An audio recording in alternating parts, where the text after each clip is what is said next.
YouTube நண்பர்களே, இப்போ நாம் ஆன்மீக பயணமாக திருவண்ணாமலை கிரிவலம் சென்று கொண்டிருக்கிறேன். அதுக்கான இப்போ நான் எங்கே இருக்கேன்னா திருச்சி சமயபுரம், அதுக்கான எஸ்சிடிசி பஸ்ஸில் போயிட்டுருக்கிறேன். நான் அந்த ஏசி பஸ்ஸு ஃபுல்லாக அதில் இன்றைய கிரிவலத்தை முடிச்சுட்டு நாளை காலை என்னுடைய சொந்த திருச்சிக்கு திரும்புவேன். இப்போ அந்த பஸ்ஸில் நான் ஏறிக்கிறேன். பாருங்கள், இது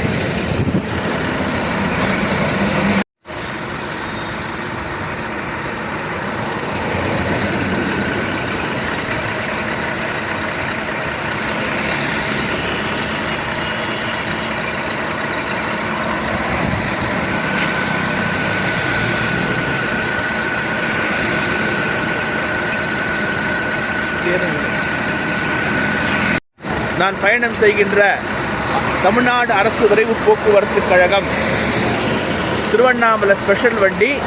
இது ஏசி சீட்டர் கம் ஸ்லீப்பர், முழுவதும் குளிர்பதன வசதி செய்யப்பட்ட இருக்கை மற்றும் படுக்கை வசதி கொண்ட பேருந்து. இது ஸ்பெஷல் செங்கோட்டை டிப்போவை சேர்ந்தது. அரசு விரைவு போக்குவரத்து கழக செங்கோட்டை டிப்போவை சேர்ந்தது. இதை திருவண்ணாமலைக்கு ஸ்பெஷல் வண்டியாக விட்டுருக்குறாங்க. இது நாளைக்கு கிளம்பி மதுரைக்கு போயிட்டு திரும்ப செங்கோட்டைக்கு போகும்.